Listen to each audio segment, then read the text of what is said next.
मोर्चा जिंदाबाद जिंदाबाद जिंदाबाद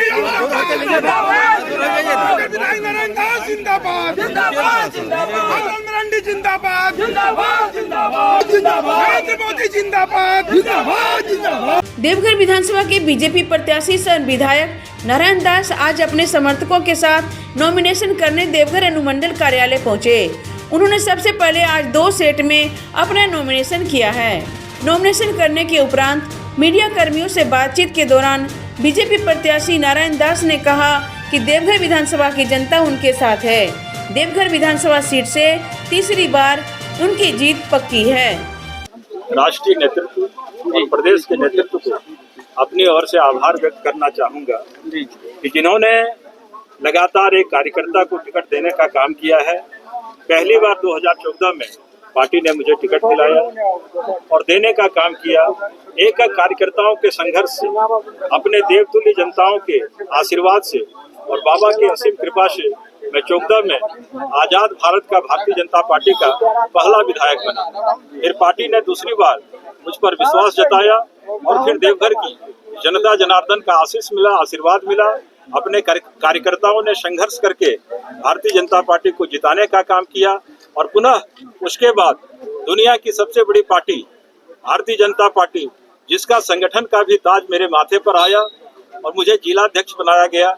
और अपने जिलाध्यक्ष कालखंड में मैंने देवघर के संगठन को एक धार देने का काम किया और पुनः 2024 में पार्टी ने मुझ पर विश्वास जताया है, भरोसा जताया है।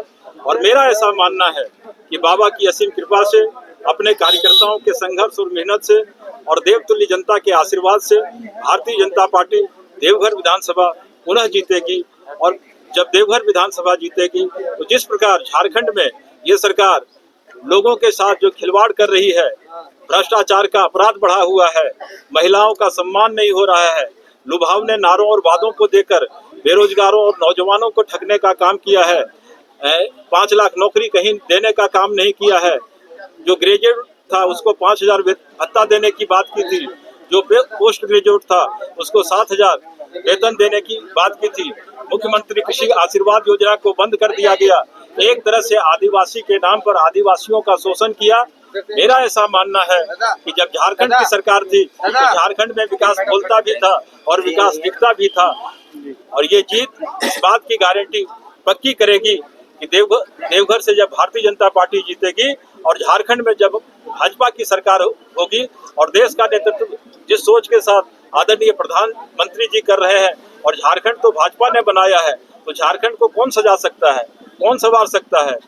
इसलिए जब डबल इंजन की सरकार बनेगी तो जिस प्रकार देश के यशस्वी प्रधानमंत्री कहीं जाते थे और कहते थे विकास अगर देखना है तो झारखंड जाइए, जहां विकास दिखता भी है और विकास बोलता भी है, ठीक उसी प्रकार झारखंड में विकास दिखेगा। और देवघर जो है वो संथालकुंडा प्रमंडल का सबसे विकसित शहर है। यहाँ विकास के कई नया आयाम आए हैं। एयरपोर्ट आया है, एम्स आया है, बाबा वैद्यनाथ संस्कृत विश्वविद्यालय आया है, बायोडायवर्सिटी पार्क आया है। और जहाँ तक विकास की बात है, मैंने रोड, पुल, पुलिया, चाहे पेयजल की समस्या हो, चाहे स्वास्थ्य की समस्या हो, चाहे शिक्षा की समस्या हो, चाहे आम लोगों के दुख सुख में खड़ा होने की बात हो, तो मैं एक दास के रूप में हमेशा खड़ा हूँ। मैं देवघर की जनता को नारायण के रूप में देखता हूँ और मैं उनका दास हूँ।